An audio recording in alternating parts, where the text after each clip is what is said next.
Hello everyone, Mike of Fights with Friends here, and we're going to break down the top 3 fights from UFC Stockholm and hopefully make you guys some money. I've done the legwork, the research, the breakdown on these fights to help you get the money, and I've done the work for you. So let's see if we can get you some cash if you're a winner, or win your fantasy league, or whatever it is that you're trying to do this weekend. I hope I can help you out. I'm Mike of Fights with Friends. Please hit that like button, hit that subscribe button if you're new here, and make sure and ring that bell so you're notified whenever I drop a new video or do a live fight companion like this Saturday starting at 10 a.m. Pacific with Gustafsson and Smith.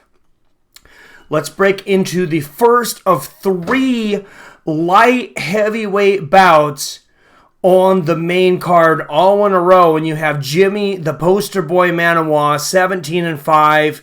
16 of his fights he's finished. Just 1-2 decision. Great record, but he is 39 years old. He's a plus 77 underdog coming into this fight, and we're going to look at his past fights, and he is on a 3-fight losing streak. 2 of those by knockout, 1 a quick knockout against Volkan Oezdemir. His last fight was against Thiago Santos.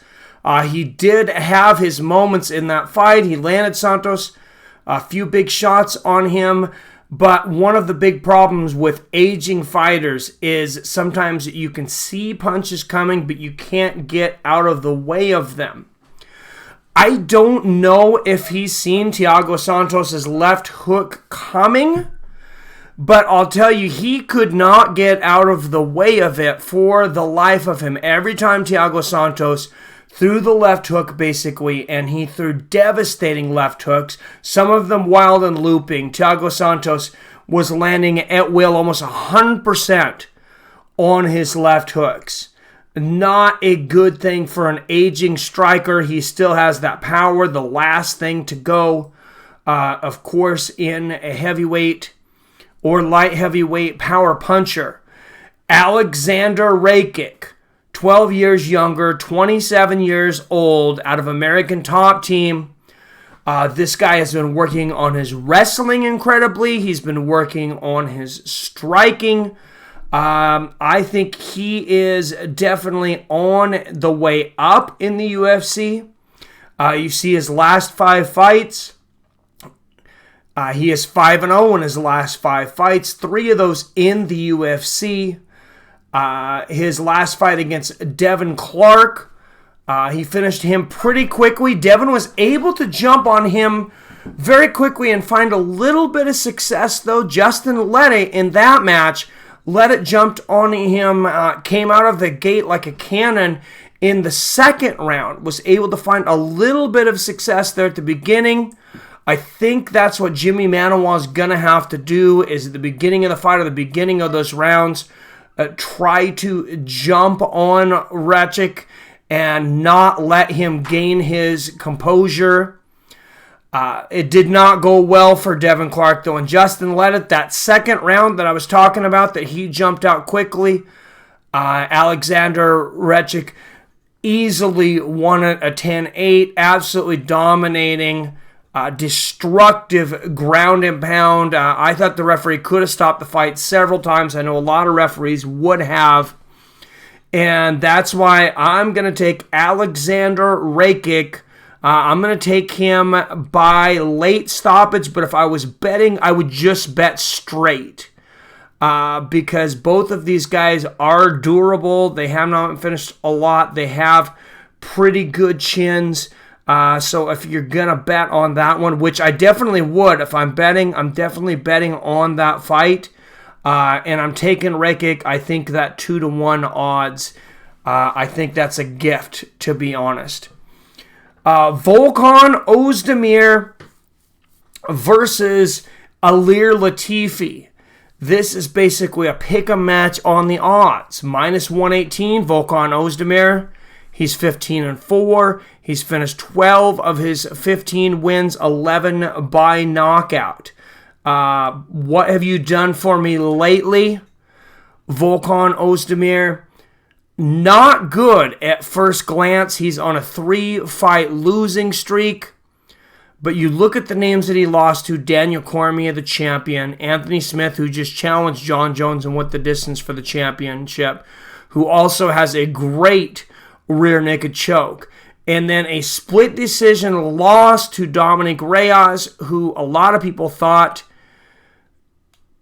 that he won that fight. I also thought Oezdemir won that fight. I thought it was close enough. It could have went either way. But I gave it to Oezdemir. Let's look at Ilir Latifi, though. 35 years old, minus 107. Like I was saying, this is a pick'em. So you got to put down $118. If you want to win 100 on Oezdemir, you have to put down 107 on Latifi to win 100 on Latifi. Latifi, 35 years old, 14-6. He has 6 knockouts, 4 wins by submission. Just 4 of his wins went the distance. And when you look at his most current fights, he is 3-2 in his last 5. Knocked out by Ryan Bader, of course, the champ over there in Bellator. And then he lost this last one to Corey Anderson, who Corey Anderson just has absolutely superb wrestling. Ilir Latifi has very, very good wrestling. Very good. I think he's a little stronger than Oezdemir in the clinch. I think he'll be able to take Oezdemir down if he gets inside. The difference, I believe, though, will be Oezdemir's footwork, his striking from the outside. He has great takedown defense, so I don't think he's going to get taken down a lot. If he is, I think he will pop up quickly. I would stay away from this fight as a bettor. I would not bet on this fight whatsoever. If you're going to put a gun to my head and make me pick a winner, I'm going to say Volkan Oezdemir by decision. Just like I said, great takedown defense. I think he uses his reach and his boxing, but too close of a call for me. That's too big of a chance for me to bet on that one. That gets us into our main event, where you have the hometown hero, Aleksander Gustafsson, out of Sweden. He comes into this a minus 290 favorite. 14 of his 18 wins by finish, 11 by knockout, 3 by sub. This guy is no stranger to casual and hardcore fans alike, of course. His last 3 fights, he beat Jan Blachowicz by unanimous decision, a very tough out. Knocked out the tough Glover Teixeira in a fight he absolutely dominated and looked fantastic in the 5th round. And then his last fight against John Jones, he was a little lackluster. John can do that to you. It wasn't near as close as that first fight was, of course, against Jones. I think what we seen was a more focused John Jones, though, than what we had seen in the past. And I think a focused, motivated John Jones is just, nobody's going to beat him. And he was just better than Aleksander Gustaffson on that night and just about any night. Let's look at the Lionheart. Anthony Smith, plus 230, has a ton of fight experience. 45 MMA bouts.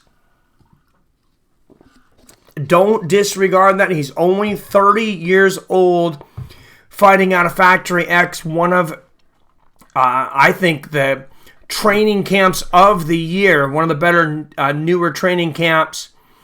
They had a very good year over there. Anthony Smith has finished 28 of his 31 fights. Only 2 of his wins going to decision. He's been knocked out 8 times, sub 4 times. One of those 2 decisions, he went the distance with John Bones Jones, the champion, in his last match. Somewhat of a moral victory. John definitely dominated him. But John does that to everybody. The 3 fights before that, He got a rear naked choke win over Volkan Oezdemir. Knocked out Mauricio Shogun Hua with an elbow and a knee knockout. Knee to the face to Rashad Evans. Knocked him out in 53 seconds. Retired Rashad Evans. So this guy is no joke. He knows what's going on when it comes down to things, and his name fits him. The name he goes by, Lionheart, definitely fits him. This guy is a tough SOB, man. He is extremely tough. That being said, I believe that Gustafsson is just the better fighter. I think he's the more high-quality championship fighter. This guy wins against everybody that's not named John Jones, Daniel Cormier, or Anthony Johnson. And I just do not think Anthony Smith is at that level. I think he has a lot of heart. I think he'll go after Gustafsson. I think he'll have his moments. He may even win a round. That's about where I'm going to stop. If Alexander Gustafsson said if he loses this fight, if he can't beat Anthony Smith, then maybe he needs to hang it up in fighting. I happen to agree with Alexander Gustafsson. If he's not at that level, if he can't beat Anthony Smith, he's not a championship level. That's what he wants. He wants to be at a championship level. And I think losing to Anthony Smith would be a huge blow. I think Gustafsson wins this easily by unanimous decision, possibly finishes Smith late if Smith takes a lot of chances, because Gustafsson actually has more power than Jones, believe it or not. He is a more consummate striker. He uses his reach very well. I don't think he's going to get submitted. He has great submission defense. So I'm going to take Alexander Gustafsson to win this by decision or late stoppage. I would bet on this fight. I definitely would. Minus 290. Don't let that scare you. I would take both favorites in this fight. And if you have couple hundred bucks that you're willing to put, I would say maybe a 30-70 shot, like 70% chance, 75% chance that you get a good amount of your money back. Put down, say, 300 on a parlay of Gustafsson and Rakic. You're going to come out, you're going to double your money. Probably pretty easy. I think those are both pretty safe bets. Let me know what you guys think. What do you guys think about these matchups? This is kind of like a little mini light heavyweight tournament. And we could definitely see some contenders come out of this. The two guys in the main event have already fought John Jones recently, so I don't think they'll be getting a shot at Jones anytime soon, as long as Jones stays at light heavyweight. A lot of other names on the undercard that have not fought John Jones, though, in the co-main event and the featured bout. And Rakic, he could definitely be a future champion. Latifi and Oezdemir are both guys that could give anybody trouble. But let me know what you think, like I said, down there in the comments. As always, I love you. I respect you. And I'll see your fine asses later.